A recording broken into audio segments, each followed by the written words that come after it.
अऊज़ु बिल्लाहि मिनश्शैतानिर्रजीम बिस्मिल्लाहिर्रहमानिर्रहीम रब्बि इश्रह ली सदरी व यस्सिर ली अमरी वहलुल उक़दतम मिन लिसानी यफ़क़हू क़ौली रब्बि ज़िदनी इल्मा अल्लाहुम्मा अरिनल हक़्क़ हक़्क़न वरज़ुक़ना इत्तिबाअह व अरिनल बातिला बातिलन वरज़ुक़ना इज्तिनाबह आमीन या रब्बल आलमीन।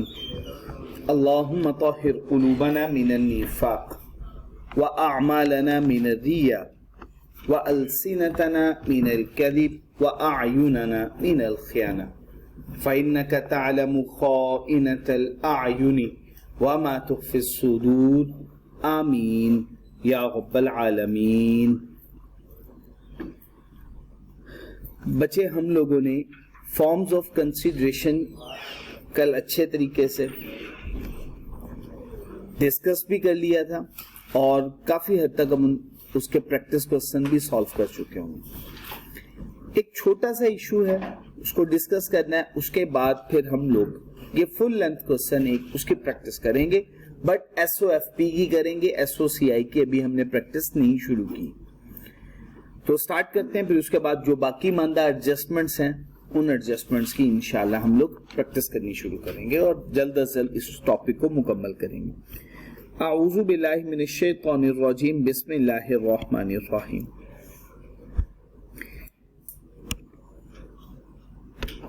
बच्चे, लेट्स सपोज एक्विजिशन कॉस्ट के बारे में हम लोगों ने जाना।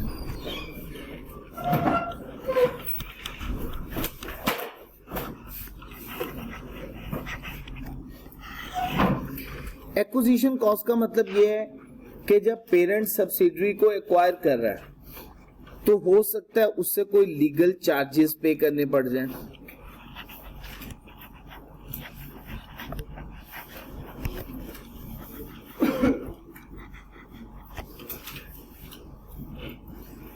उसके अलावा हो सकता है उससे कोई फिजिबिलिटी के लिए कॉस्ट इंकर करनी पड़े,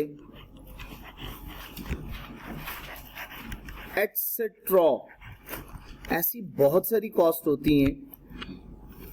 कमिटमेंट फी हो गई, कंसल्टेशन फी हो गई, ऐसी कॉस्ट एक्विजिशन कॉस्ट कहलाती है। एक्विजिशन कॉस्ट की क्या एंट्री पोस्ट करते हैं? एक्विजिशन कॉस्ट की एंट्री पोस्ट करते हैं बच्चे CRE डेबिट और bank credit. Statement of financial position के अकॉर्डिंगली बता रहा हूं। एक्सपेंस बढ़ेगा, इक्विटी का बैलेंस कम हो जाएगा, दूसरी तरफ एसेट का बैलेंस कम हो गया। बट एग्जामिनर हमसे ये एंट्री पोस्ट नहीं करवा रहा, हमसे वो रेक्टिफाइंग एंट्री पोस्ट करवा रहा है।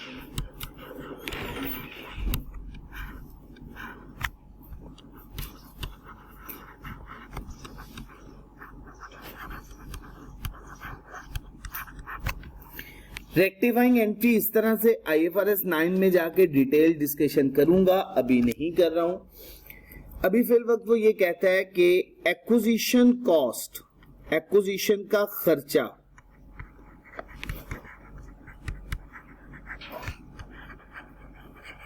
इज इंक्लूडेड, शामिल है, इन इन्वेस्टमेंट। इन्वेस्टमेंट के अंदर ही एक्विजिशन की कॉस्ट भी शामिल है। अब आप मुझे बताएं, क्या ये फिगर इन्वेस्टमेंट में शामिल होनी चाहिए? नहीं, ये तो किसका एक्सपेंस है? पेरेंट का। और पेरेंट का अगर एक्सपेंस है तो कहां चार्ज करना चाहिए? CRE में। CRE को क्या करना चाहिए? डेबिट। लेकिन उसने कहां ऐड किया हुआ है? इन्वेस्टमेंट में। अगर इन्वेस्टमेंट में ऐड किया तो इन्वेस्टमेंट को हमें कम करना होगा और CRE को डेबिट करना होगा। क्लियर हो गया? तो हम क्या एंट्री पोस्ट करेंगे? CRE डेबिट करेंगे और इन्वेस्टमेंट को क्रेडिट कर देंगे। करीब करीब 3 से 4 दफा एग्जामिनर ने ये बात टेस्ट कर ली हुई है डिफरेंट क्वेश्चंस में। तो इक्विटी का बैलेंस डिक्रीज कर गया, दूसरी तरफ एसेट का बैलेंस डिक्रीज कर गया।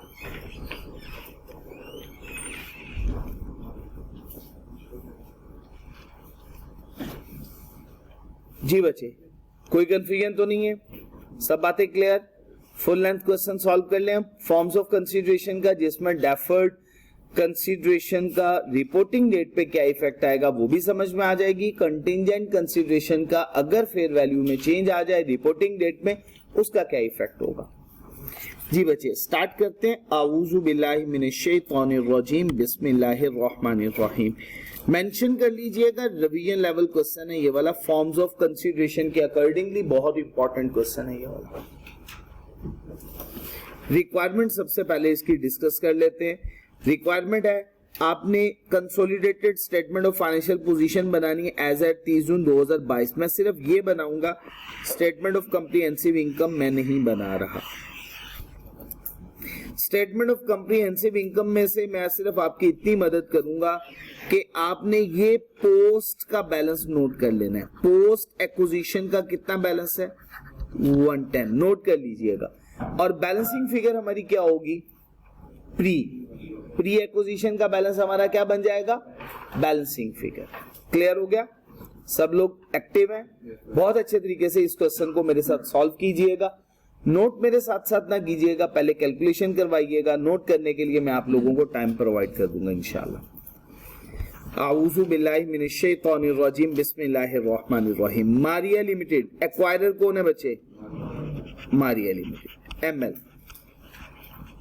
कितने परसेंट, 90% कंट्रोल आ गया।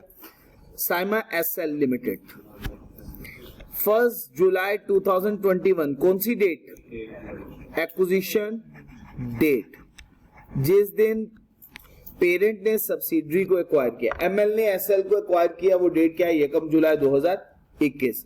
हम किस डेट पे स्टेटमेंट ऑफ फाइनेंशियल पोजीशन बना रहे हैं, 30 जून 2022 की कौन सी डेट है, रिपोर्टिंग डेट। शाबाश। तो मुझे बताते हैं मुद्दत कितनी बन गई, 1.5 या 1 ईयर, 1 साल है। बिल्कुल ठीक हो गया जी बच्चे। Property plant and equipment line item, शाबाश। इन्वेस्टमेंट को नॉक ऑफ करना है, लेकिन याद रखिएगा यहाँ पर स्ट्रेट फॉरवर्ड ऐसा नहीं है। हो सकता है कुछ इन्वेस्टमेंट बाकी बच जाए, लेकिन वो इन्वेस्टमेंट जो सब्सिडरी में की हुई है उसको नॉक ऑफ करना है अगेंस्ट नेट एसेट्स। किसके नेट एसेट्स, सब्सिडरी के। किस डेट पे, acquisition date. Current asset, line items, like items add करेंगे। शेयर कैपिटल हमेशा किसका रिपोर्ट करना है, पेरेंट का। रिटेन अर्निंग के लिए सीआरई और एनसीआई का account. Liabilities, like items add कर देंगे। स्टेटमेंट ऑफ कॉम्प्रिहेंसिव इनकम तो हमने बनानी नहीं है। ब्रेकअप ऑफ इन्वेस्टमेंट फिगर्स ये गिवन है। Investment in SL paid in cash, consideration paid in cash कितनी है बच्चे, 135। ये क्या लिखा हुआ है, एक्विजिशन कॉस्ट कहां चार्ज होनी चाहिए थी, सीआरई में क्या करना था, डेबिट। कहां ऐड किया हुआ है, तो अब क्या करना पड़ेगा, इन्वेस्टमेंट में से डिडक्ट, और रिकॉर्ड कहां करना है जाके, सीआरई में डेबिट करना है। सीआरई में से भी डिडक्ट करना है, सीआरई का बैलेंस भी कम हो जाएगा। समझ आ गया, सीआरई डेबिट, इन्वेस्टमेंट क्रेडिट। कोई कंफ्यूजन तो नहीं है बच्चे। इसके अलावा बाकी इन्वेस्टमेंट्स है, इसके अलावा क्या है, बाकी इन्वेस्टमेंट। अभी हमने ये कॉन्सेप्ट नहीं पढ़ा फेयर वैल्यू थ्रू प्रॉफिट और लॉस का, IFRS 9 का कॉन्सेप्ट है प्योरली, वहां जाके पढ़ेंगे। इसका मतलब है जो बाकी मानदा इन्वेस्टमेंट बच जाएगी वो हमारी स्टेटमेंट ऑफ फाइनेंशियल पोजीशन में रिपोर्ट होगी। वो किसी और कंपनी में की हुई है, सब्सिडरी में नहीं है वो investment. Next, legal and consultancy fee उसने बता दिया। एक्विजिशन कॉस्ट कौन सी कॉस्ट है, लीगल है। वो जोन सी भी कॉस्ट है, एक्विजिशन कॉस्ट आपको पता है सीआरई में डेबिट करनी है। Arrangement for acquisition of SL also included following which have not been accounted for yet. ये consideration अभी तक account for, इसका मतलब पूरी एंट्री पोस्ट करनी है इसकी, डबल एस्पेक्ट, दोनों रिकॉर्ड करना, डेबिट भी और क्रेडिट। पहला केस किसका है, एक शेयर एमएल अपना इशू कर रहा है। एमएल क्या है, पेरेंट। कितने शेयर्स के बदले में, 1/2 हो गया। Acquired in SL at the date of acquisition market value of ML, ML के शेयर की मार्केट वैल्यू कितनी है। बात क्लियर हो गई यहां तक। शेयर एक्सचेंज का केस आसानी से समझ में आ जाएगा। अभी हम इसकी कैलकुलेशन भी करते हैं, बल्कि अभी कर लेते हैं। बताइएगा सब्सिडरी का शेयर कैपिटल की फिगर कितनी गिवन, एक शेयर कितने का है? ये आपने मेरी मदद कर दी। ये देखिएगा टुकड़ों में वर्किंग करता हूं। 500 शेयर कैपिटल की अमाउंट है, एक शेयर कितने का है? नंबर ऑफ शेयर्स हमने कैलकुलेट कर दिए सब्सिडरी के। ये सारे पेरेंट एक्वायर कर रहा है, कितने परसेंट एक्वायर कर रहे हैं? शाबाश। इसका मतलब है इतने सब्सिडरी के शेयर्स पेरेंट ने एक्वायर किए। क्या पेरेंट अपने शेयर्स इक्वल इशू कर रहा है? नहीं, अगर इक्वल इशू कर रहा होता तो बात खत्म थी। अपना एक शेयर इशू करेगा हर कितने शेयर्स के बदले में? 2। ये पेरेंट अपने शेयर्स इशू कर रहा है, इतने नंबर ऑफ शेयर्स। और एक शेयर पेरेंट अपना कितने में इशू करेगा? 28 में। इसकी कैलकुलेशन मेरा ख्याल मैंने कल बहुत अच्छे से समझाने की कोशिश की थी। अब दिक्कत तो नहीं होगी इंशाल्लाह। ठीक हो गया? शेयर एक्सचेंज का केस आसान है ना? हाँ जी अल्हम्दुलिल्लाह। कितनी फिगर है? 630। अच्छा यहाँ पे रुक के जरा हम थोड़ी सी वर्किंग अच्छे से समझते हैं। 630 रुपए के हमने 2 टुकड़े करने।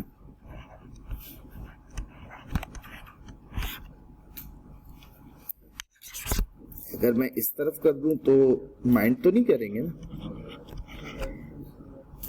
उसकी रीजन ये है कि मैं उधर क्वेश्चन पूरा कंप्लीट कर दूं।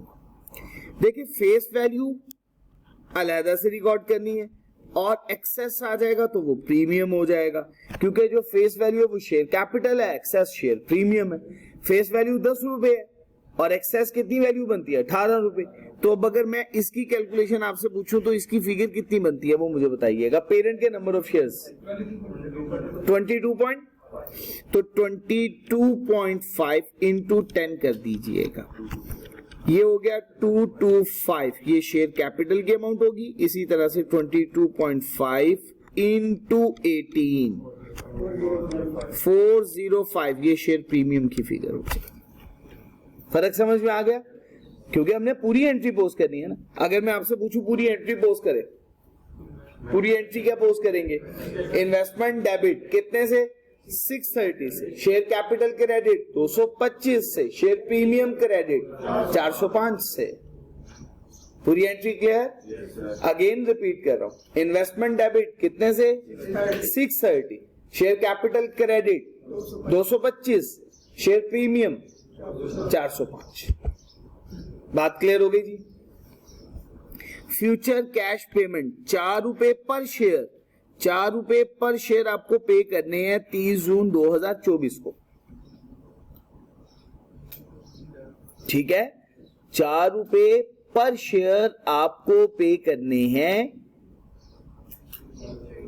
डेफर्ड कंसीडरेशन है। क्या कोई कंडीशन है इसमें? नहीं है कोई कंडीशन। बिल्कुल ठीक हो गया जी। अच्छा कितने नंबर ऑफ शेयर्स हम एक्वायर कर रहे हैं? 90%। तो बिल्कुल ठीक हो गया। 50 का कितने परसेंट? 90%। एक्सीलेंट। कितनी अमाउंट है? 45। ऐसा ही है। अच्छा अब हर शेयर के बदले में कितने पैसे देने हैं? 4 रुपए। फिर इसका डिस्काउंट फैक्टर लेना है। डिस्काउंट फैक्टर कितना है? 1.09 रेज टू पार। पे कब करना है? 30 जून 2024। एक्वायर कब किया था? यकम जुलाई 2021 को। ऐसा ही है ना? यकम जुलाई 2021 को किया ना? तो 2021 को किया, 2022, 2023, 2024 3 साल -3 हो जाएगा। 138.9।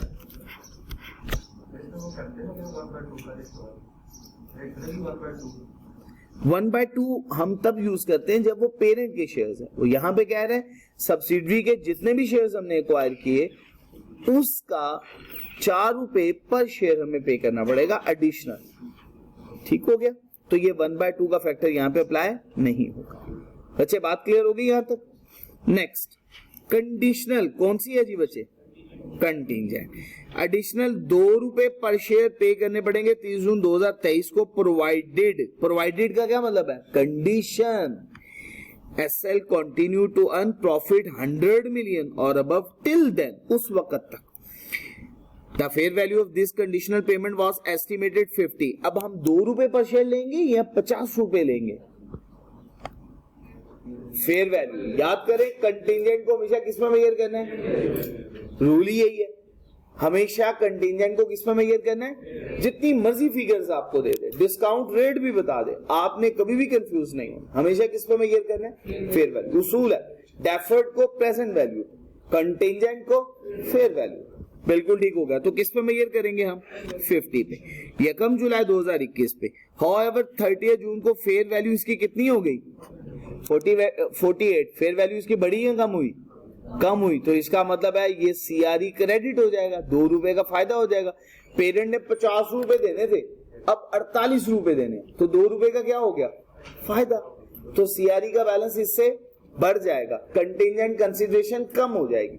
तो हम इसके एंट्री पोस्ट करेंगे, सीआरई को क्रेडिट करेंगे, कंटिंजेंट कंसीडरेशन को डेबिट करेंगे 2 रुपए से। पहले एंट्री पोस्ट करेंगे इन्वेस्टमेंट डेबिट, कंटिंजेंट कंसीडरेशन 50 रुपए से क्रेडिट। फिर उसके बाद 2 रुपए से हम एंट्री पोस्ट करेंगे कंटिंजेंट कंसीडरेशन डेबिट और क्रेडिट करेंगे सीआरई। मैं पूरी एंट्रीज भी पोस्ट कर दूंगा, परेशान ना होइए, ताकि फुल लेंथ क्वेश्चन अच्छे तरीके से सॉल्व करें।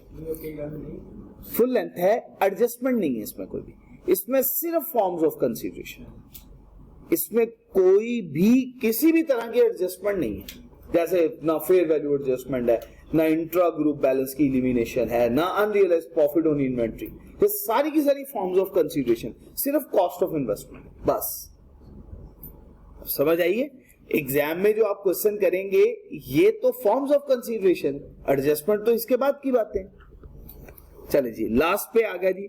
आपने एनसीआई को किस पे मेजर करना है? किस डेट पे? Acquisition date. अच्छा, आप देखें, जब हम शुरू में देखते थे तो 21 रुपए उसने फेयर वैल्यू बता तो दी है सब्सिडरी के एक शेयर की, तो हम एनसीआई के शेयर्स की फेयर वैल्यू डिटरमिन नहीं कर लेंगे? कर सकते हैं ना। चले जी, शुरू करें इस सवाल को हल करना। आऊज़ु बिल्लाहि मिनश शैतानिर रजीम, बिस्मिल्लाहिर रहमानिर रहीम। ये आपके सामने एक कंप्लीट क्वेश्चन है, इसका फॉर्मेट बनाते हैं।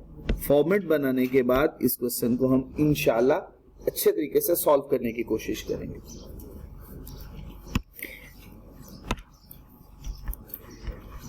एमएल ग्रुप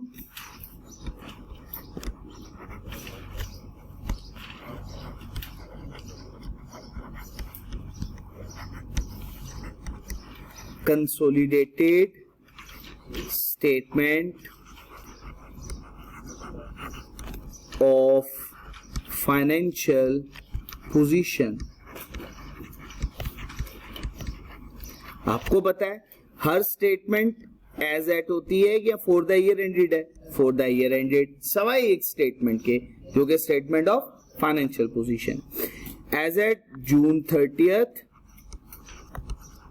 2022 इंफॉर्मेशन हमारे पास होगी रुपीज इन मिलियन में।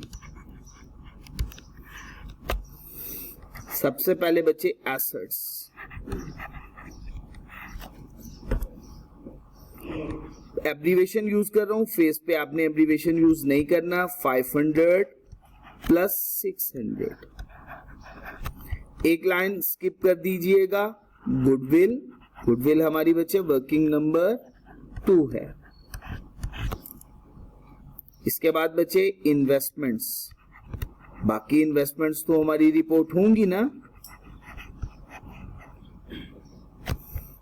टोटल इन्वेस्टमेंट की फिगर है 430। इसके बाद बच्चे करंट एसेट, एक लाइन अगेन स्किप करनी है आपने। Current assets 280 plus 410। उसके बाद टोटल एसेट्स का बैलेंस।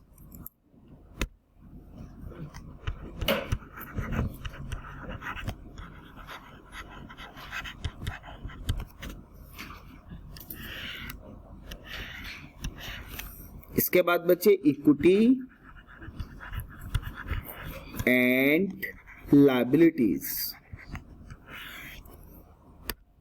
सबसे पहले बच्चे शेयर कैपिटल। यहां पे आपने शेयर कैपिटल का बैलेंस पूरा सामने नहीं लिखना, क्योंकि उसने बोला है फॉर्म ऑफ कंसीडरेशन में कि कुछ कंसीडरेशन की अमाउंट अभी रिकॉर्ड नहीं हुई और उसमें शेयर भी इशू किए हुए उसने, तो वो शेयर अभी रिकॉर्डेड नहीं है, वो हमें ऐड करने पड़ेंगे। शेयर प्रीमियम वो भी आना है, क्योंकि 28 रुपए में शेयर इशू हो रहे हैं और फेस वैल्यू 10 रुपए है, तो बाकी जो 18 रुपए हैं वो क्या होगा, शेयर प्रीमियम होगा। उसके बाद बच्चे CRE एब्रीवेशन आपने यूज नहीं करना फेस पे, वर्किंग नंबर 5 होगी हमारी। उसके बाद 2 लाइनें आपने स्किप करनी है, 2 लाइन स्किप करने के बाद NCI की वर्किंग नंबर हमारी 3 होगी। उसके बाद बच्चे सबसे लास्ट पे हम लिखेंगे लायबिलिटीज। कंटिंजेंट कंसिडरेशन मैं लायबिलिटीज में ही शामिल कर दूंगा, 150 प्लस 230। पूरी एंट्री पोस्ट करूंगा ताकि किसी भी स्टेज पे आपको दिक्कत ना हो, ऐसा ना हो कि बैलेंस हमारा टैली ना करे। टोटल इक्विटी एंड लायबिलिटीज,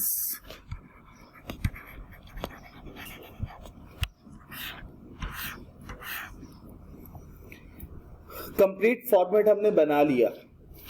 अब हम स्टेप बाय स्टेप वर्किंग शुरू करें।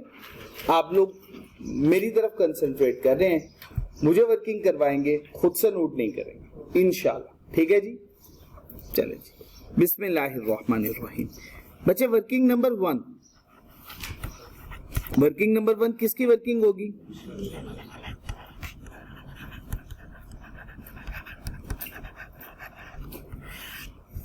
जी बच्चे SL ML। ML ने कितने परसेंट SL को एक्वायर किया, NCI का पोर्शन 10%। बिल्कुल ठीक हो गई बच्चे। यहाँ पे मैं डायरेक्ट लिख रहा हूँ, पीरियड हमने पहले ही कैलकुलेट कर रखा हुआ है, कितना बन रहा है 1 ईयर। कोई दिक्कत बच्चे, हमें 2 अकाउंट्स बनाने हैं। एक वर्किंग नंबर हमारी 2 होगी, working number 2 cost of control का अकाउंट।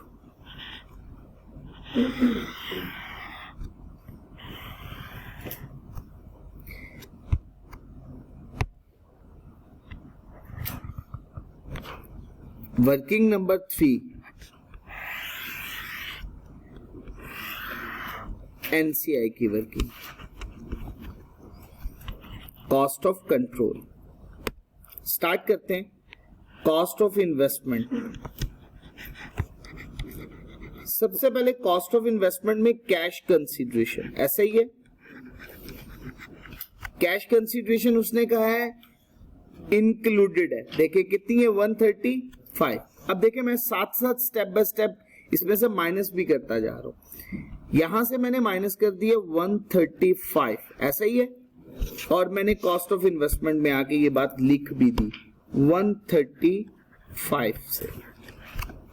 कोई कंफ्यूजन, वहां से रिमूव की, यहां पे ऐड कर दी, बात खत्म। अच्छा, उसने कहा था कि इसमें एक्विजिशन कॉस्ट भी शामिल है, उसका दूसरा इफेक्ट कहां पे रिकॉर्ड होना है, CRE का अकाउंट भी साथ ही ओपन कर देता हूं।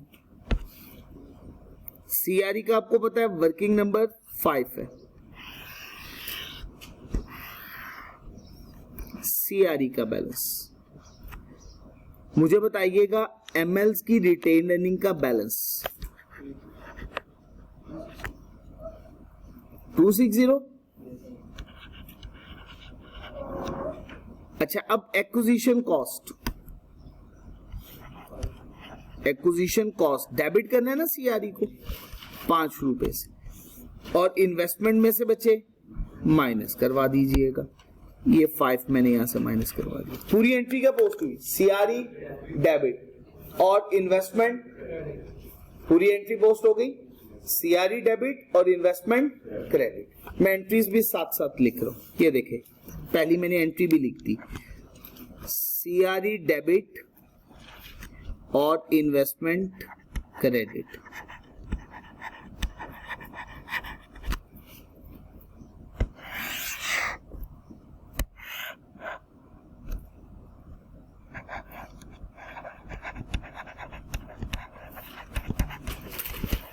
एक्विजिशन कॉस्ट की एंट्री है ये, कितने से बचे 5 से, और ये 5 से। कोई कंफ्यूजन तो नहीं है बच्चे आप लोगों को, यहां तक बात समझ में आई। अब हम COC में कॉस्ट ऑफ इन्वेस्टमेंट जो बाकी रिकॉर्ड नहीं हुई उसको रिकॉर्ड करने वाले। पहला केस किसका है बच्चे, शेयर एक्सचेंज का केस, ऐसा ही है ना, शेयर एक्सचेंज का केस है। शेयर एक्सचेंज की वर्किंग हम गो के कर चुके हैं, मैं यहां पे फिर भी आपके अंडरस्टैंडिंग के लिए कर देता हूं। 500 का शेयर कैपिटल, एक शेयर 10 रुपए का है, ऐसा ही है। कितने परसेंट एक्वायर कर रहे हैं? 90%। मल्टीप्लाई बाय 1, एक शेयर एमएल अपना इशू करेगा हर 2 शेयर्स के बदले में, जो कि एसएल में एक्वायर किया जा रहा है। मल्टीप्लाई करना है 28, एक शेयर की फेयर वैल्यू है 630 बचे। इसकी पूरी एंट्री क्या पोस्ट की हमने कहा इन्वेस्टमेंट 630 से कॉस्ट ऑफ इन्वेस्टमेंट हो गई, और बाकी शेयर कैपिटल और शेयर प्रीमियम, इसका दोनों का इफेक्ट मैं यहाँ पे लिखने लगा हूं जी बच्चे। इसमें 225 रुपए से हमने शेयर कैपिटल का इफेक्ट लिया, 405 रुपए से इफेक्ट शेयर प्रीमियम का लिया। एंट्री पोस्ट करने लगा हूं बच्चे। दूसरी एंट्री क्या है? शेयर एक्सचेंज की एंट्री पोस्ट करना।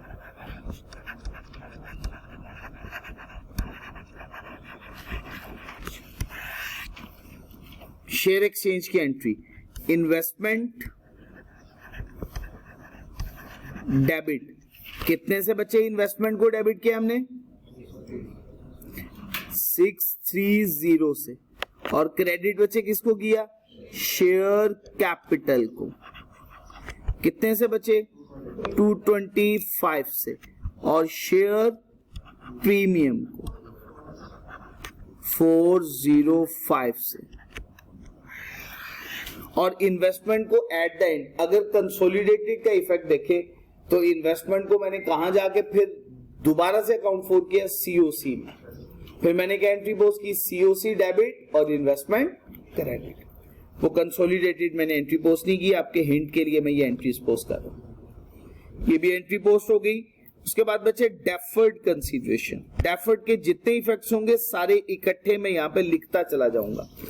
देखिएगा, सबसे पहला डेफर्ड कंसीडरेशन। बच्चे आप लोगों को अगेन कह रहा हूं, मेरे साथ नोट नहीं कीजिएगा, पहले तवज्जो से समझ लें फिर उसके बाद नोट कर लीजिएगा। डेफर्ड कंसीडरेशन बहुत इंपॉर्टेंट क्वेश्चन है ये। डेफर्ड कंसीडरेशन अगेन बच्चे वर्किंग आपके सामने करने वाला हूं। 50 का 90%, कितनी अमाउंट थी? 45, ऐसा ही है। 45 को 4 से मल्टीप्लाई करना है, 180, ऐसा ही है। अच्छा बच्चे, इसका डिस्काउंट करना है 1.09 रेज टू पावर -3, क्या फिगर है? 139 कर लें जी, 138.9 ही करूं? 139 करते जी, राउंड ऑफ कर दिया जी। 139 किया तो बच्चे अब मुझे बताइएगा दूसरा इफेक्ट इसका मुझे रिकॉर्ड करना है डेफर्ड कंसीडरेशन में। लायबिलिटीज में जाके मुझे ऐड करना पड़ेगा। 139 मैंने ऐड कर दिया।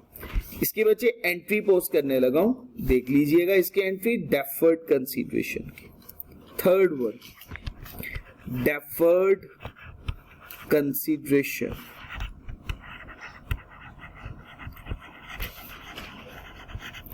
डेफर्ड कंसीडरेशन की मैंने 2 एंट्रीज पोस्ट करनी है। पहली बच्चे एट एक्विजिशन डेट पे पोस्ट करने वाला हूं। एक्विजिशन डेट पे मैं एक एंट्री पोस्ट करूंगा बच्चे, इन्वेस्टमेंट को बच्चे मैं डेबिट करूंगा और डेफर्ड कंसीडरेशन को बच्चे मैं क्रेडिट कर दूंगा।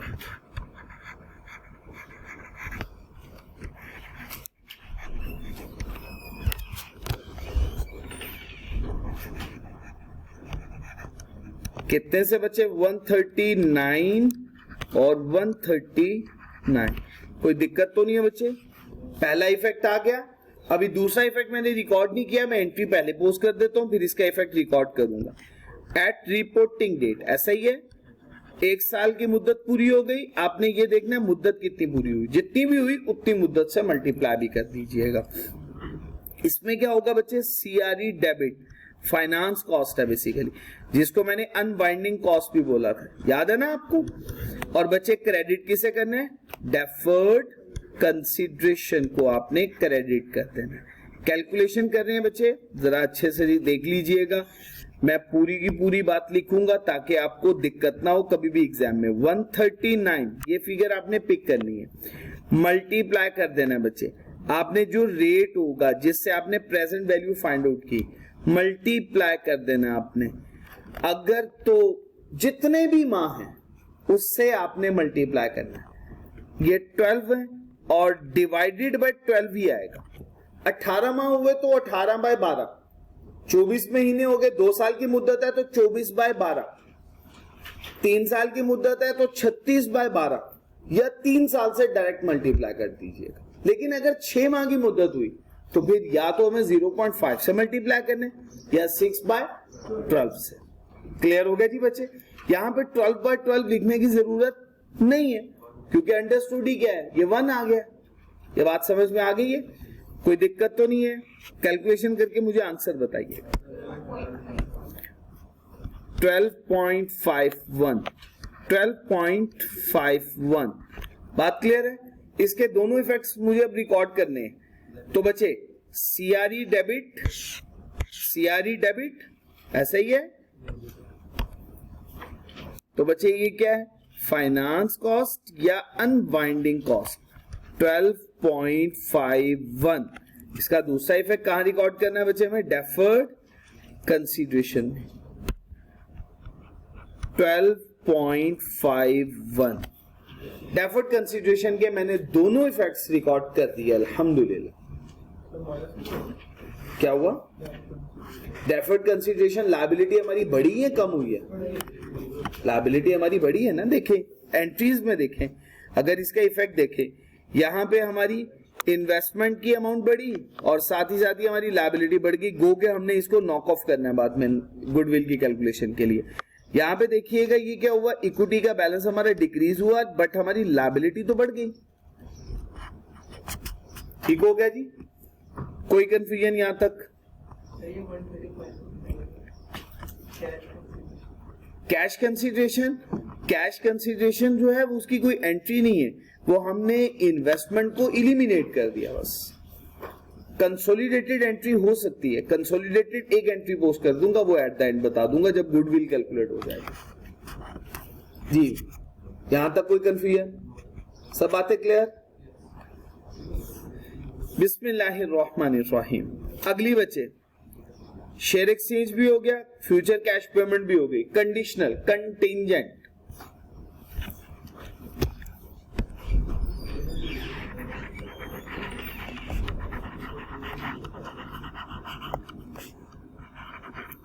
Contingent consideration.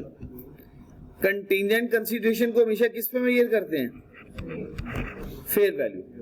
एंट्री पूरी मुझे बताइएगा। कंटिंजेंट कंसीडरेशन को हमने क्या करना है? इन्वेस्टमेंट को डेबिट, कंटिंजेंट कंसीडरेशन। तो बच्चे मैं लायबिलिटी में ही आके 50 रुपीज यहां पे ऐड करवा रहा हूं कंटिंजेंट कंसीडरेशन। एंट्री पोस्ट कर दूं। एंट्री होगी बच्चे 4th one, contingent consideration.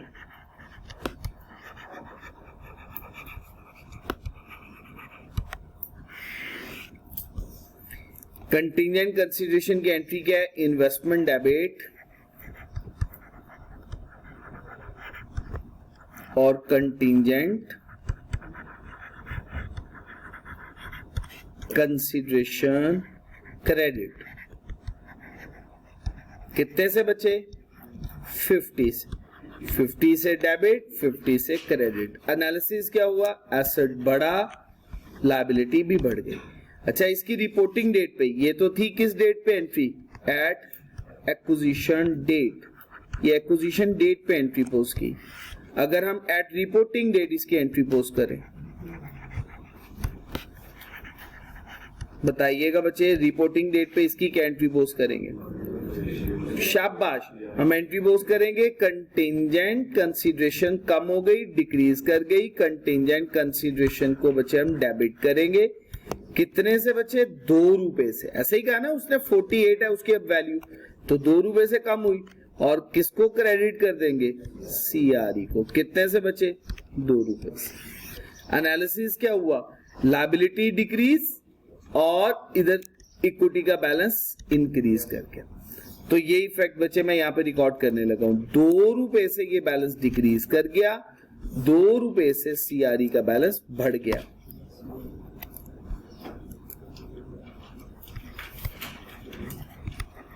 Decrease in contingent consideration 2 rupees. Form of consideration मुकम्मल, फॉर्म्स ऑफ कंसीडरेशन रह तो नहीं गई कोई भी, देख लीजिएगा, मैं आपके सामने ओपन भी कर देता हूं, ये हमारे सामने कंप्लीट हो गई। अब हमने एनसीआई को किस पे मेजर करना है, फेयर वैल्यू पे, ये एडजस्टमेंट वो फेयर गुडविल की कैलकुलेशन के लिए। जी बच्चे, फॉर्म्स ऑफ कंसीडरेशन मुकम्मल, टोटल कॉस्ट ऑफ इन्वेस्टमेंट। ये बताइएगा शेयर कैपिटल, सब्सिडरी का शेयर कैपिटल है 500 का, कितने परसेंट पेरेंट ने एक्वायर किया, तो कितनी फिगर आ गई 450। अच्छा, सब्सिडरी का शेयर कैपिटल 500, एनसीआई का पोर्शन 10%, तो कितनी अमाउंट है, शेयर प्रीमियम का बैलेंस है नहीं। अब हम यहां पे रिजर्व्स की वर्किंग करने लगे। वर्किंग नंबर 4 किसकी वर्किंग होगी बच्चे, रिजर्व्स। रिजर्व्स का टोटल बैलेंस बताइएगा। देखिए ये रिटेन अर्निंग का बैलेंस, टोटल रिटेन अर्निंग का कितना बैलेंस है 280 रुपए, गौर से देख लीजिएगा 280। इसके दो टुकड़े करने हैं बच्चे आपने, एक टुकड़ा होगा प्री में, दूसरा टुकड़ा होगा पोस्ट में। हमने यहाँ पे पोस्ट का बैलेंस कैलकुलेट कर लिया 110, ऐसा ही है, तो बच्चे 280 minus 110 which is equal to 170।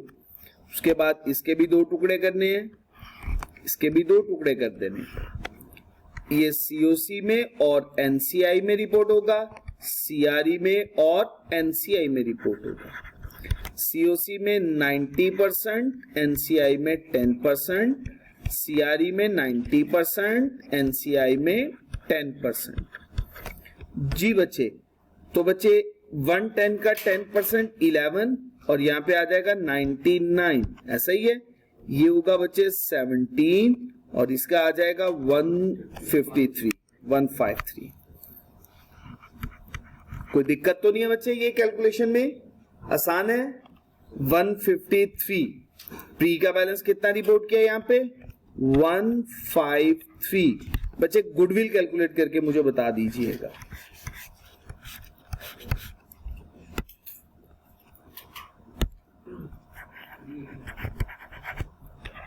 $389 goodwill हमारी बैलेंसिंग फिगर है।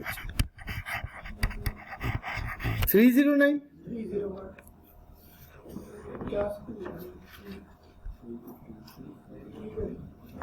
यही फिगर है।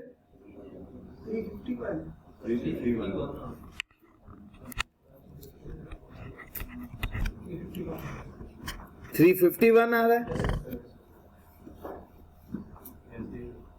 ठीक है जी। हसनैन साहब, ओ सॉरी हन्ना, भूल गया, सॉरी हनान साहब, कैलकुलेट किया है, ये बस सब पे रिलाई कर रहे हैं। ठीक है जी, अल्हम्दुलिल्लाह जी, अल्लाह ताला आपको हिदायत दे। प्री एक्विजिशन रिटेन्ड अर्निंग का बैलेंस कितना बैलेंस है जी, प्री एक्विजिशन रिटेन्ड अर्निंग का 17, जो एनसीआई में रिपोर्ट हो, ऐसा ही है। अच्छा, एनसीआई को मेजर करना है फेयर वैल्यू पे, तो इसकी फेयर वैल्यू की वर्किंग कर लेते हैं जी बच्चे। Fair value of NCI, NCI की फेयर वैल्यू डिटरमिन करने लगो बच्चे। शेयर कैपिटल 50, इसका कितने परसेंट एनसीआई के पास मौजूद है 10%, और एक शेयर की वैल्यू 21 रुपए है, सब्सिडरी के 21 ही है ना, ये देखिएगा, ये 21 रुपए 21, 5 को 21 से मल्टीप्लाई कर 105, एक्सीलेंट 105 आ गया। अच्छा जी बच्चे, अब इसमें से कैरिंग अमाउंट माइनस कर दें। शेयर कैपिटल की अमाउंट थी 5 ही थी और 17, 5 ही है ना, 50 प्लस 17, ये तो हो गया 67।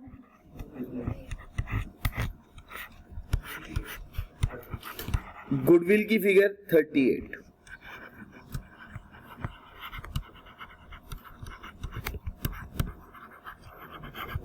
बैलेंसिंग फिगर गुडविल की 38। अब टोटल गुडविल कितनी हो गई? 38 प्लस 351। ठीक है जी।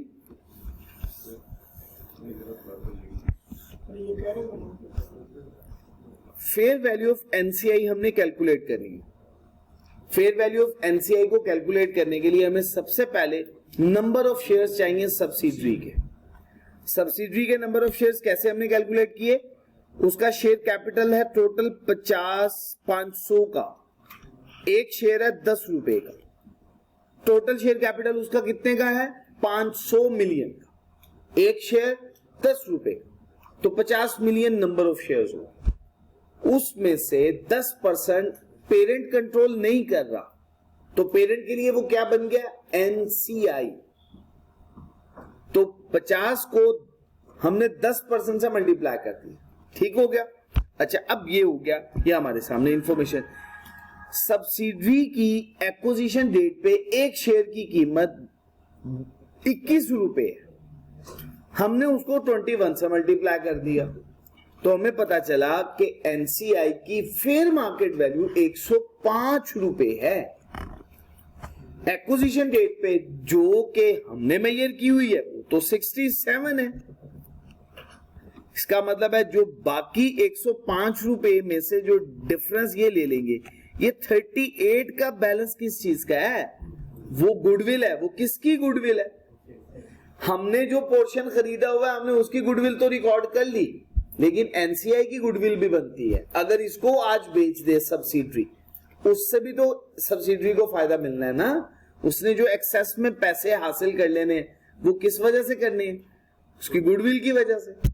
तो वो हमने इस केस में एनसीआई की भी गुडविल रिकॉर्ड कर दी। इसी वजह से इसे कहते हैं फुल गुडविल मेथड। इसमें ना सिर्फ ग्रुप अपनी गुडविल रिकॉर्ड करता है, बल्कि वो जो कंट्रोल नहीं कर रहा पोर्शन, उसकी भी गुडविल रिकॉर्ड कर देता है। इसी वजह से इसे कहते हैं फुल गुडविल मेथड या फेयर वैल्यू मेथड। ठीक हो गया जी। ये 50 कहां से आया? ये 500 को 10 से डिवाइड करेंगे, ये 50। ये 50 रुपए कहां से आए? ये शेयर कैपिटल की। ये दो फिगर्स, ये दो फिगर्स जी, ये उसकी बनती है ना, नेट एसेट्स की वैल्यू बनती है जो रिपोर्ट हो रही है। अच्छा जी, अब गुडविल भी इसमें ऐड कर दें। गुडविल की फिगर कितनी है? अच्छा, गुडविल की फिगर ऐड करने के बाद अब ये इक्वल हो जाएगा 105, फेयर वैल्यू के इक्वल हो जाएगा। ऐसा ही है। अच्छा, अब इसमें ऐड कर दें पोस्ट का बैलेंस। पोस्ट का बैलेंस है 11, पोस्ट का बैलेंस यहां पे भी ऐड कर दें। ये कितना है? 99। ऐसा ही है। आप टोटल कर लीजिए। कैरिड डाउन बैलेंस कैलकुलेट करना। सीआरई में पोस्ट का बैलेंस हमने रिकॉर्ड कर दिया, कोई बैलेंस रह तो नहीं गया।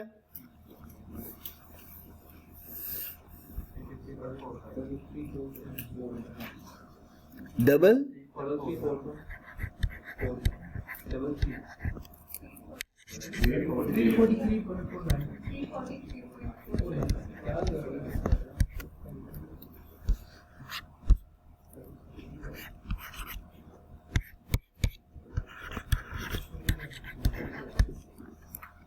ठीक हो गया जी। चले, कोई बात नहीं जी, यहां तक कोई दिक्कत?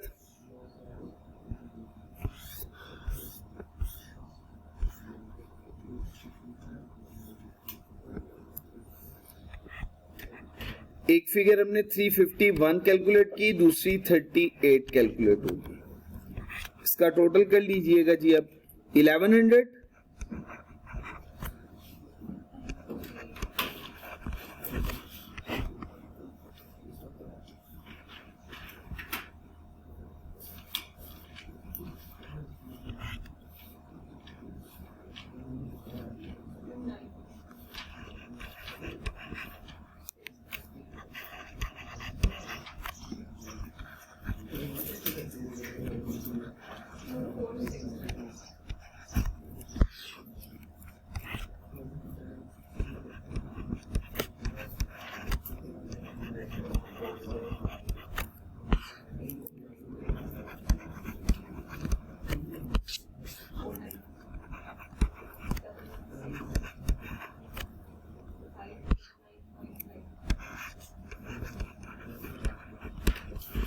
इसको भी राउंड ऑफ करके 5 ही कर दें।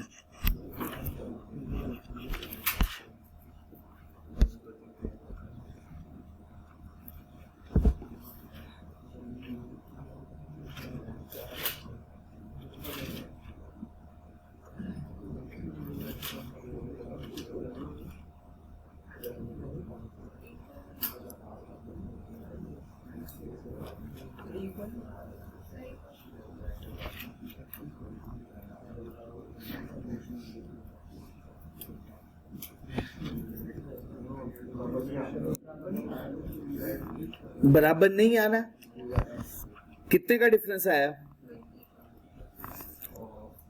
20 का डिफरेंस कैसे आ गया? देख लेते हैं। कोई चीज मिस तो नहीं कर दी?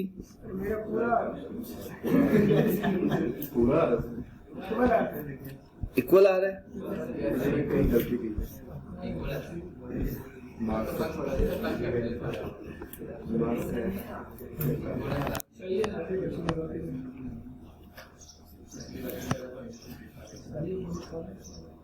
टोटल कर लें, टोटल इक्वल है।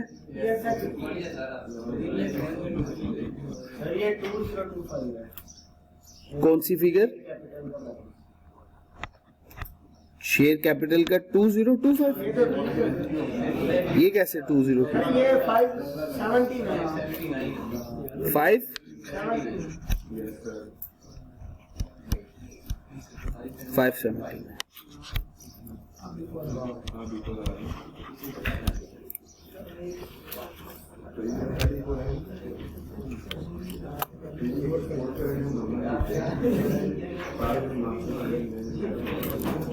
चलें जी, ठीक हो गया। ना तंग ना करो। अच्छा जी बच्चे, नोट करना है आप लोगों ने? चले जी, किस वर्किंग से करना है नोट?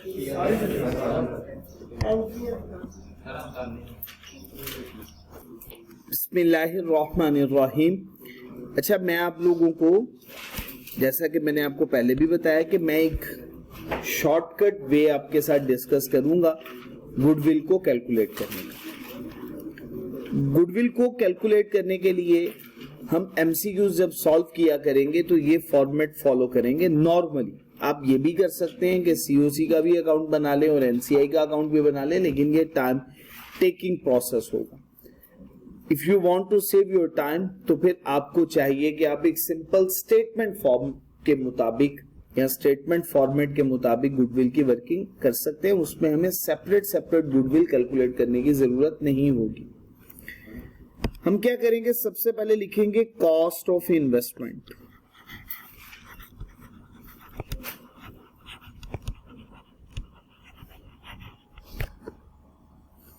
इसमें हमें ऐड करना होगा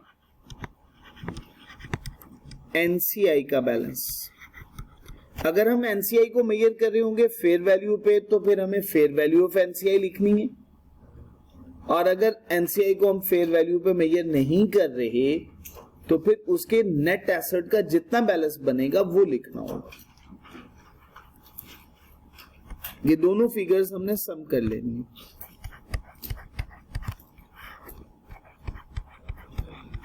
इसमें से माइनस करना है net assets.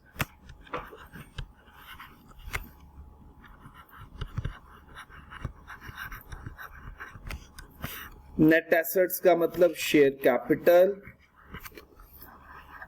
Share premium, pre acquisition retain earning का बैलेंस, और अगर कोई फेयर वैल्यू एडजस्टमेंट रहती है जो कि हमने प्री एक्विजिशन में एडजस्ट नहीं की, तो वो भी माइनस करेंगे। बैलेंसिंग फिगर हमारी गुडविल की फिगर होगी।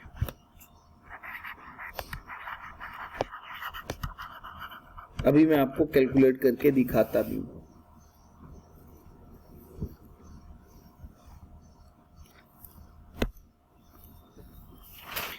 अच्छा जी, कॉस्ट ऑफ इन्वेस्टमेंट, सीओसी के अकाउंट में कॉस्ट ऑफ इन्वेस्टमेंट का टोटल कर लीजिएगा, कितना बन रहा है।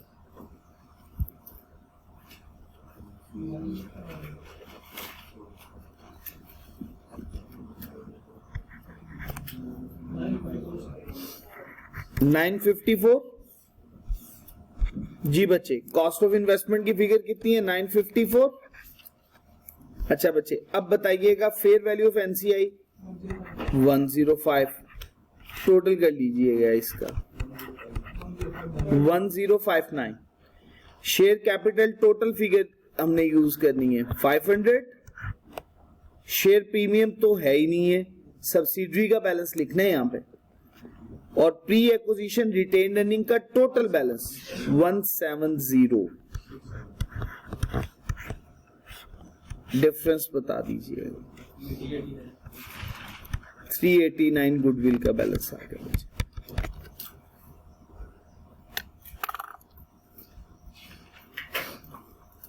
ठीक है, इसमें हमें सेपरेट सेपरेटली गुडविल पता चलेगी कि ग्रुप की कितनी है और एनसीआई की कितनी है। ये एमसीक्यूज में ये हमारा टाइम सेविंग प्रोसेस होगा कि हम इस मेथड के तहत ही स्ट्रेट फॉरवर्ड वर्किंग कर रहे हैं।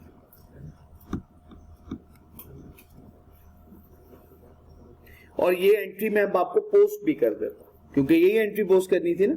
लास्ट मैंने भी आपसे कमिट किया कि मैं गुडविल की पूरी एंट्री पोस्ट कर देता हूं, बिल्कुल इसके सामने पोस्ट करता हूं।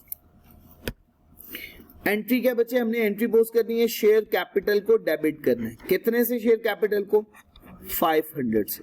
शेयर प्रीमियम का बैलेंस नहीं है, अगर होता तो मैंने शेयर प्रीमियम को भी डेबिट करना था। उसके बाद बच्चे प्री एक्विजिशन रिटेन अर्निंग या रिजर्व को बच्चे हमने डेबिट करना है 170। और बच्चे हमने क्रेडिट कर देना है कॉस्ट ऑफ इन्वेस्टमेंट। वो कितनी फिगर है, कितनी बचे 954, और एनसीआई के बैलेंस को 105। बैलेंसिंग फिगर बच्चे हमारी क्या थी, गुडविल की फिगर। डेबिट में आएगा तो गुडविल, क्रेडिट में आया तो बार्गेन परचेज 389। कंप्लीट एंट्री है ये बच्चे, कंसोलिडेटेड एंट्री। इसमें पूरी इन्वेस्टमेंट हमारी इलिमिनेट हो गई against net assets of subsidiary at acquisition date. ये हम एंट्री की बात किया करते थे, इलिमिनेट करना है इन्वेस्टमेंट को नेट एसेट्स के अगेंस्ट सब्सिडरी के एट एक्विजिशन डेट। ठीक हो गई जी बात।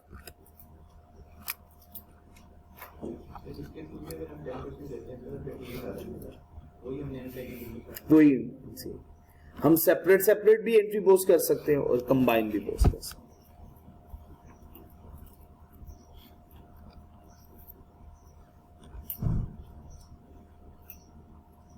फॉर्म्स ऑफ कंसीडरेशन का मेरा ख्याल है टॉपिक हमारा हर लिहाज से मुकम्मल हो गया, और एक्विजिशन कॉस्ट भी मैंने आपको समझा दी कि एक्विजिशन कॉस्ट का क्या इफेक्ट होगा। ठीक हो गया जी बच्चे। तो ये बात अल्हम्दुलिल्लाह आपको अच्छे से समझ में आ गई। कोई सवाल तो नहीं है यहां तक। एक एडजस्टमेंट करते हैं बच्चे, डिस्कस कंटिंजेंट लायबिलिटी के एडजस्टमेंट। इसके सवाल हम इंशाल्लाह फिर कल कर लेंगे। आज मैं आप लोगों के साथ क्वेश्चन शेयर करूंगा। क्वेश्चन नहीं, मैं आपको होमवर्क बताऊंगा, आप ही की किताब के कौन कौन से सवाल आपको हल करने हैं। ठीक है, मैं नंबर्स रेफर कर दूंगा, पेज नंबर भी और क्वेश्चन नंबर सॉल्व करके आइएगा लास्ट में। कल मैं इंशाल्लाह आते ही कोशिश करूंगा पहले होमवर्क चेक करूं इंशाल्लाह। मैं बुक लेके आप में से किसी से फिर होमवर्क बता के जाऊंगा इंशाल्लाह। ठीक हो गया जी। आऊज़ु बिल्लाहि मिनश शैतानिर रजीम, बिस्मिल्लाहिर रहमानिर रहीम।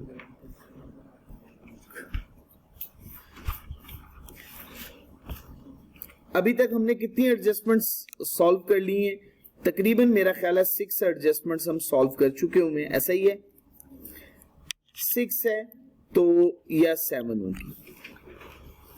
कंटिंजेंट,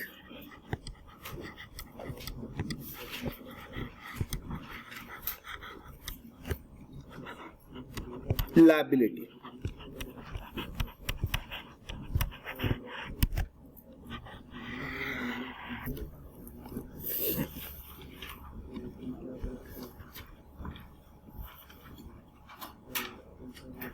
कॉन्सेप्ट डिस्कस करने वाले कंटिंजेंट लायबिलिटी का। कंटिंजेंट लायबिलिटी ऐसी लायबिलिटी जो कि कंडीशन पे डिपेंड करती है, जिसका कंफर्म होना कि ये लायबिलिटी हमारी बनेगी भी या नहीं बनेगी पता कब चलेगा, फ्यूचर में। वो किसी एक ऐसे इवेंट पे डिपेंड करती है, उस इवेंट के अकर होने या ना होने पे। वो फेवरेबल भी हो सकता है, वो अनफेवरेबल भी हो सकता है, लेकिन एंटिटी का उस इवेंट पे कंट्रोल नहीं है। ऐसी लायबिलिटी को कहते हैं कंटिंजेंट लायबिलिटी। कंटिंजेंट लायबिलिटी के लिए एक स्टैंडर्ड है IAS 37। IAS 37 कहता है सेपरेट फाइनेंशियल स्टेटमेंट बनाते हुए आपने कंटिंजेंट लायबिलिटी को नॉट रिकॉग्नाइज्ड, आपने किताबों में रिकॉग्नाइज नहीं करना। सेपरेट फाइनेंशियल स्टेटमेंट में आपने रिकॉग्नाइज नहीं करना। फिर करना क्या है, इसको डिस्क्लोज करना है किताबों में। इसका डिस्क्लोजर कैसे दिया जाएगा, IAS 37 में जाके पढ़ेंगे इंशाल्लाह। जब हम बात करने लगे कंसोलिडेटेड फाइनेंशियल स्टेटमेंट की, कंसोलिडेशन की बात करने लगे, उसने कहा कंसोलिडेशन में आपने कंटिंजेंट लायबिलिटी को रिकॉर्ड करना है। कंटिंजेंट लायबिलिटी को आपने रिकॉर्ड करना है।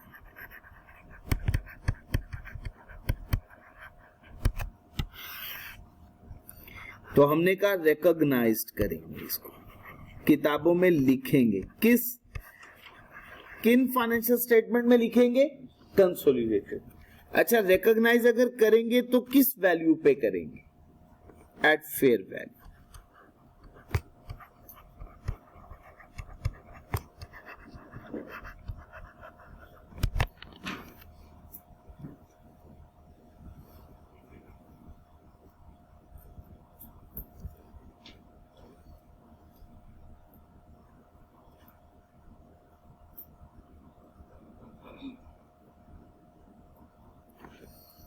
एंट्रीज देख लीजिएगा, एंट्रीज क्या होंगी इसकी।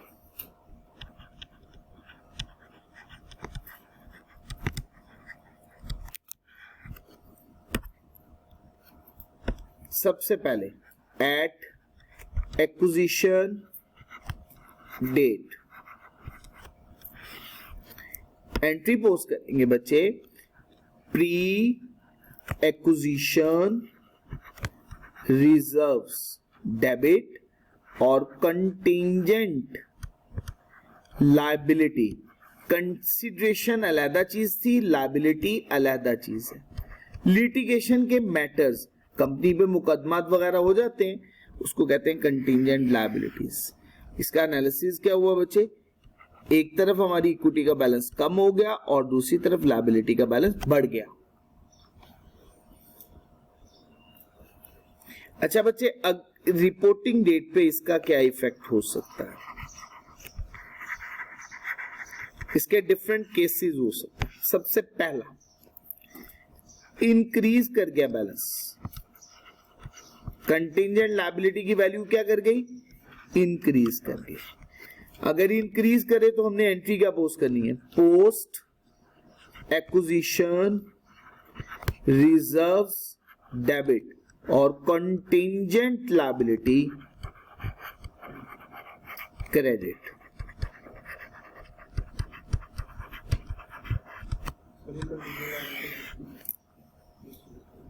कंटिंजेंट लायबिलिटी सब्सिडरी ने, लेट्स सपोज सब्सिडरी के एम्प्लॉयज हैं, एक एग्जांपल मैं ले लेता हूं पास पेपर के क्वेश्चन की। उसने कहा कि एम्प्लॉयज काम कर रहे हैं, एम्प्लॉयज काम करते हुए मशीन में से अजीबो गरीब नोयत की आवाजें निकली। एम्प्लॉयज भागे हुए गए, एम्प्लॉयर से जाके कहते हैं मशीन में से अजीबो गरीब किस्म की आवाजें निकल रही। एम्प्लॉयर कहता है मेरे साथ ड्रामे करते हो, बहाना चाहते हो ना काम करने का, जाओ जाके काम करो। उन्होंने जाके काम करना शुरू कर दिया। थोड़ी देर बाद एक्सप्लोजन की, ब्लास्ट की आवाज आई, कुछ एम्प्लॉयज जख्मी हो गए। उन एम्प्लॉयज ने 10 मुलाजमीन जख्मी हुए, उनमें से 4 मुलाजमीन ने या 10 के 10 लोगों ने ही कंपनी के खिलाफ मुकदमा दायर कर दिया। उन्होंने कहा जी हम जख्मी हो गए, हमने एम्प्लॉयर को जाकर बताया भी था, मशीन ठीक से काम नहीं कर रही, ये उसकी लापरवाही की वजह से हुआ। उसको चाहिए था उस वक्त मशीन को रिपेयर करवाता, उसने हमें मजबूर किया काम करने के लिए, हमने काम किया, हम जख्मी हो गए। इसके लिए इसको चाहिए कि 10-10 लाख रुपया पर पर्सन पे करें। लिटिगेशन का मैटर चल गया। अब ये लिटिगेशन ये कंफर्म तब तक नहीं होगा जब तक के जज साहब फैसला नहीं कर देते कि वाकई 10-10 लाख रुपया देना है और ये एम्प्लॉयर की लापरवाही की वजह से ही हुआ है। इसको कहते हैं कंटिंजेंट लायबिलिटी। कब तक कहेंगे, क्या क्राइटेरिया है, कैसी बातें हैं, वो सब बातें IAS 37 में जाके डिस्कस होंगी। सेपरेट फाइनेंशियल स्टेटमेंट में तो इसको रिकॉर्ड नहीं करेंगे क्योंकि अभी तक कंफर्म ही नहीं है। सेपरेट फाइनेंशियल स्टेटमेंट में डिस्क्लोज किया जाएगा कि एम्प्लॉयर की लापरवाही की वजह से एक हादसा रूनुमा हुआ जिसके अंदर 10 मुलाजिमीन जख्मी हो गए और उन्होंने कोर्ट में जाकर मुकदमा दायर कर दिया। अब कंपनी के खिलाफ मुकदमा चल रहा है कि हर पर्सन को 10 लाख रुपए दिए जाएं, जो कि टोटल वैल्यू बनती है 10 मिलियन के करीब। 10 लाख है ना, 1 मिलियन, तो 10 एम्प्लॉइज हैं तो टोटल कितनी हो जाएगी, 10 मिलियन। ठीक हो गया, ये डिस्क्लोजर देना होगा। लेकिन जब कंसोलिडेटेड फाइनेंशियल स्टेटमेंट आएगी, कंसोलिडेटेड फाइनेंशियल स्टेटमेंट में पेरेंट कहेगी ये भी लायबिलिटी है, तुम्हें पे करनी पड़ेगी, मैं इसको भी प्री एक्विजिशन में से माइनस करूं। अब वो ये सिचुएशन थी। हाँ, हो सकता है बाद में जज साहब का फैसला है और कहे नहीं जी 10 लाख रुपए तो बहुत ज्यादा है, आप इतने ज्यादा जख्मी भी नहीं हुए, चलो लाख रुपए दे दो, हर एक को 50-50 हजार रुपए दे दो। अब क्या हो गई, कंटिंजेंट लायबिलिटी की वैल्यू कम हो गई। एक्विजिशन डेट के बाद जितना भी प्रॉफिट में या एक्सपेंस में या रेवेन्यू में इफेक्ट आएगा वो हमेशा कहां रिपोर्ट होगा, पोस्ट में, प्री में नहीं हो सकता।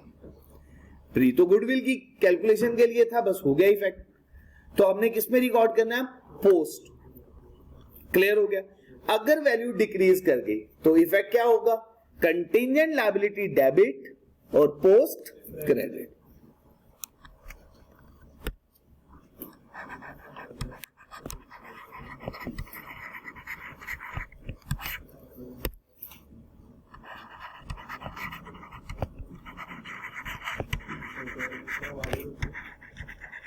क्या हुआ, पोस्ट एक्विजिशन रिजर्व्स, ये भी हो गया। अच्छा, इन केस अगर बैलेंस बिल्कुल ही खत्म हो जाता है, डिक्रीज हो जाए, या कोर्ट में जज साहब के कि भाई जैसे पास पेपर का एक सवाल है नाबा पावर लिमिटेड, उसमें है कि कुछ मुलाजमीन ने जाकर मुकदमा दायर कर दिया।